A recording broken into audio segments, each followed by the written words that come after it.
Hello दोस्तों, आप सभी का स्वागत है learn to grow with DS YouTube channel पर। तो आज की वीडियो में हम लोग अपनी जो daily series BEd second semester के सिलेबस को कवर कर रहे थे, उसी के अंदर आज का हम अपना नया टॉपिक देखेंगे, कैरेक्टरिस्टिक्स ऑफ एजुकेशन एडमिनिस्ट्रेशन। तो वीडियो के लास्ट तक बने रहिएगा। चलिए बिना टाइम वेस्ट करिए अपना टॉपिक स्टार्ट कर लेते हैं। तो इसका सबसे पहले एक परिचय देखते हैं कि जो एजुकेशन एडमिनिस्ट्रेशन होता है, शैक्षिक प्रशासन होता है, ये क्या होता है। तो इसकी विशेषता देखो, शैक्षिक प्रशासन से तात्पर्य संस्थाओं में शैक्षिक उद्देश्यों की प्राप्ति के लिए मानव व भौतिक संसाधनों का सुनियोजित, समन्वित और प्रभावी ढंग से उपयोग करने की प्रक्रिया है। तो ये जो भी हमारे उद्देश्य को, शिक्षा के से रिलेटेड उद्देश्य को प्राप्ति करने के लिए जो भी मानव और भौतिक संसाधन है, उसको कैसे सुनियोजित करा जाए, कैसे समन्वित करा जाए और उसे कैसे इफेक्टिव वे से यूज़ करा जाए, उसकी प्रक्रिया पूरी इसी के अंदर आती है। तो यह केवल कार्य कराना ही नहीं, बल्कि कार्यों को सही दिशा देकर शैक्षिक लक्ष्यों की प्राप्ति सुनिश्चित करना है। सिर्फ कार्य को कराना ही नहीं है, बल्कि सही दिशा देके शिक्षा के जो लक्ष्य हैं उसको प्राप्त करना है। शैक्षिक प्रशासन की कुछ विशेषता निम्नलिखित हैं। देखो, आज की वीडियो में हम इन 10 विशेषताओं को डिस्कस करने वाले हैं। सबसे पहले ये एम ओरिएंटेड होता है, उद्देश्य परक होता है और मानवीय प्रक्रिया है। सेकंड चीज़ है गतिशील है, यानी ये निरंतर चलती रहती है और कंटिन्यूस है। गतिशील के साथ साथ सतत प्रक्रिया भी है। समन्वयनात्मक प्रक्रिया है, यानी आपस में समन्वय स्थापित करके यहाँ पे काम करा जाता है इस प्रोसेस में। और नेतृत्व प्रधान है, साथ ही साथ वैज्ञानिक भी है और लोकतांत्रिक। संसाधनों का सर्वोत्तम उपयोग कैसे करा जाए इस प्रोसेस के थ्रू होता है। और गुणवत्ता उन्मुख है।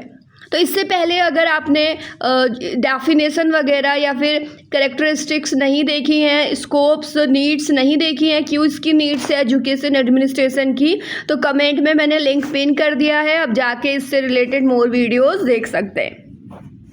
तो अपना पहला टॉपिक, पहली विशेषता इसकी समझते हैं, उद्देश्य परक, गोल ओरिएंटेड क्यों है ये।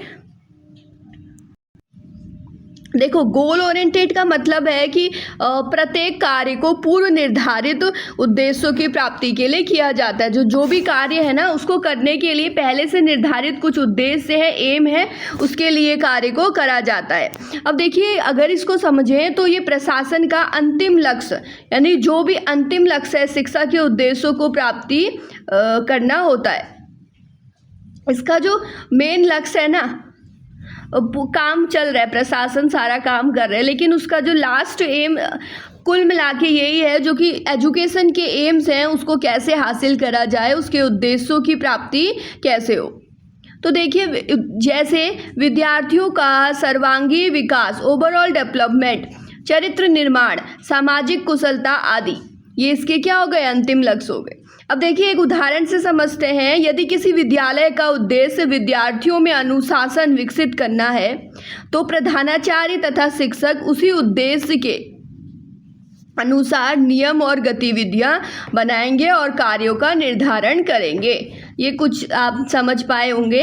एग्जाम के लिए कुछ पॉइंट्स आप याद रखें कि जो लक्ष्य इसका स्पष्ट रहता है, एम क्लियर रहता है और सभी कार्य लक्ष्य पर केंद्रित होते हैं और उद्देश्य ही दिशा प्रदान करती है इनको कार्य को करने के लिए।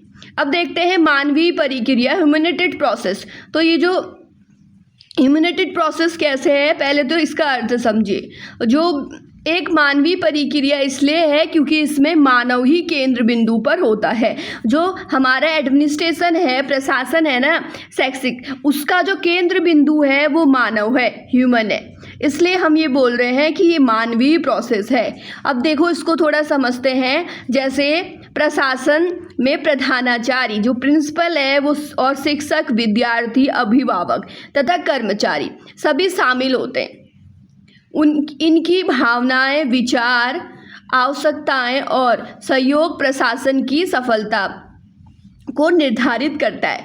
यानी कितने आपस में कोऑपरेट करके चीज़ें, प्रिंसिपल, टीचर्स यानी स्टूडेंट, अभिभावक, कर्मचारी, ये जो कर रहे हैं, उसी से जो एम है एजुकेशन का प्राप्त होगा नहीं होगा, इसी पे डिपेंड करता है। सफलता यही निर्धारित करते हैं कि इनकी जो भावनाएं हैं, विचार हैं, आवश्यकता और सहयोग कितना प्रशासन को मिल रहा है। एक अच्छे उदाहरण से यहाँ पे समझते हैं इस बात को। जैसे यदि एक शिक्षक और विद्यार्थी के बीच अच्छे संबंध होंगे, अगर शिक्षक है और टीचर और स्टूडेंट के बीच अच्छे संबंध होंगे तो शिक्षा का माहौल सकारात्मक होगा, शैक्षिक कार्य अधिक प्रभावी ढंग से होंगे।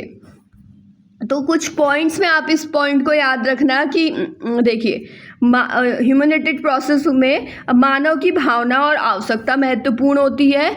सहानुभूति, सहयोग, नेतृत्व विशेष महत्व होता है इसमें। मानवीय संबंध प्रशासन की सफलता की कुंजी है। अगर ह्यूमन रिलेशंस अच्छे होंगे, यानी जितने भी ह्यूमन काम कर रहे हैं ना पूरी प्रोसेस में, चाहे वो प्रिंसिपल हो, टीचर हो, स्टूडेंट हो या फिर हमारी सोसाइटी के लोग हो, पेरेंट्स हो, अगर इनके अच्छे संबंध हैं, इनके अच्छे रिलेशन हैं, ये आपस में कोऑपरेट करके काम कर रहे हैं, तभी क्या होंगी चीज़ें, जो सफलता की कुंजी है वो प्राप्त हो पाएगी। प्रशासन की सफलता, जो प्रशासन का लास्ट एम है ना, कोई भी एम है, तभी प्राप्त हो पाएगा।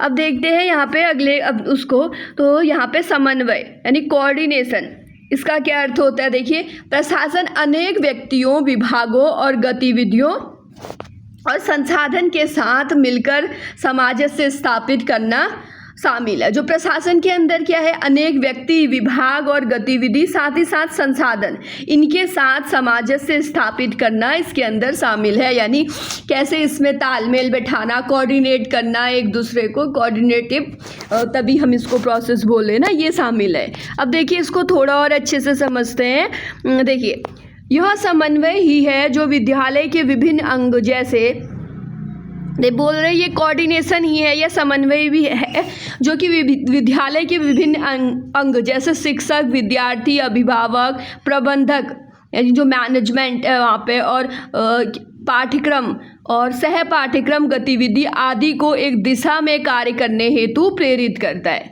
तो ये समन्वय है, जो जितने भी इसमें ह्यूमंस काम कर रहे हैं, जितने भी लोग काम कर रहे हैं, अगर उनके बीच अच्छा समन्वय है तभी सही दिशा मिल पाएगी। अब देखते हैं, एक उदाहरण से समझते हैं।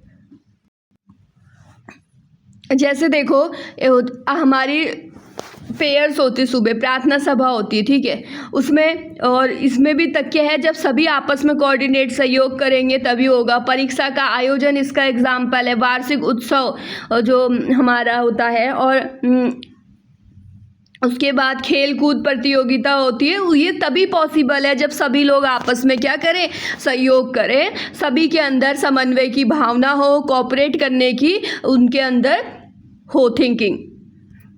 अब देखते हैं नेतृत्व प्रधान, लीडरशिप ओरिएंटेड कैसे है। पहले नेतृत्व का अर्थ समझिए।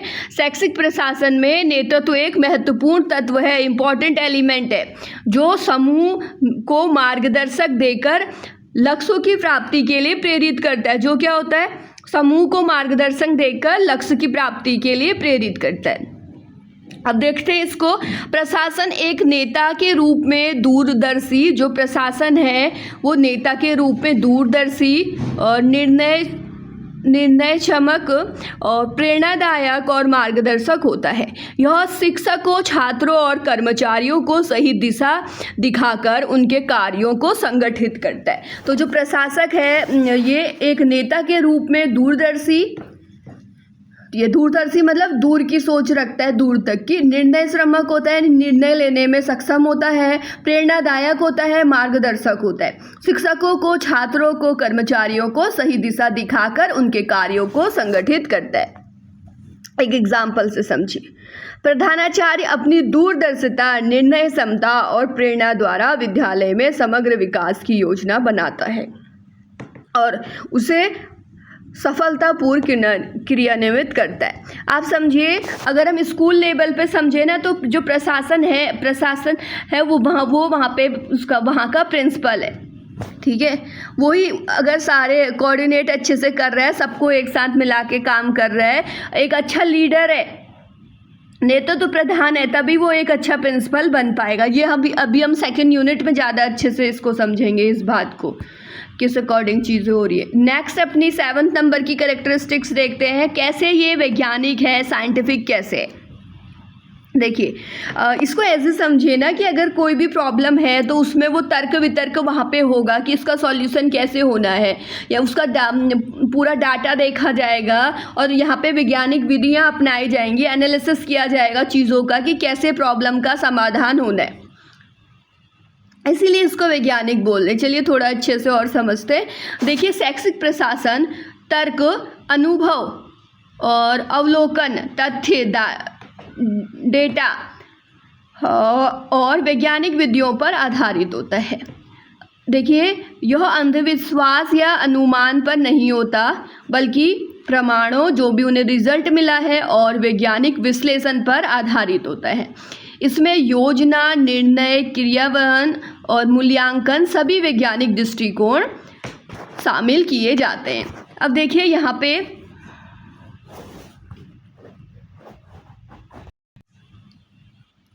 इसको एक एग्जाम्पल से समझते हैं।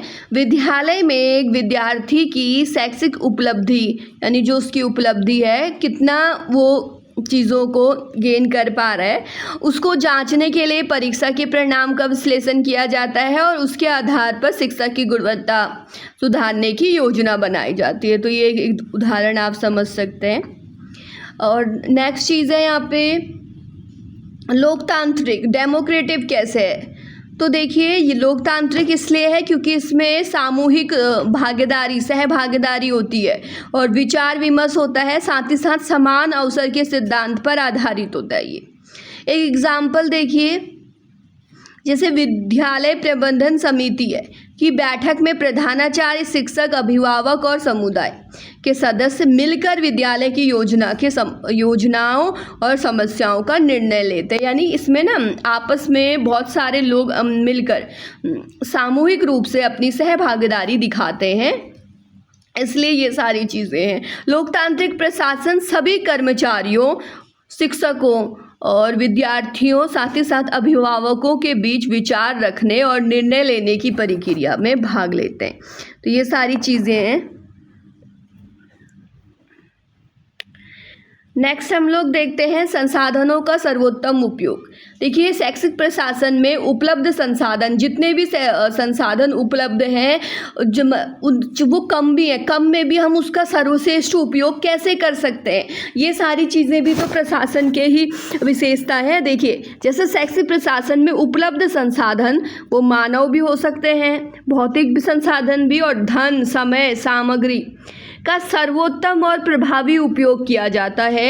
सीमित संसाधनों का योजनाबद्ध, विवेकपूर्ण और संतुलित तरीके से उपयोग कर शैक्षिक उद्देश्यों को प्राप्त किया जाता है। तो देखिए जो भी संसाधन है वो अगर सीमित है तो उनको कैसे योजनाबद्ध, विवेकपूर्ण और संतुलित तरीके से उपयोग किया जाता है, ताकि जो भी एजुकेशन के एम है उसको प्राप्त किया जा सके।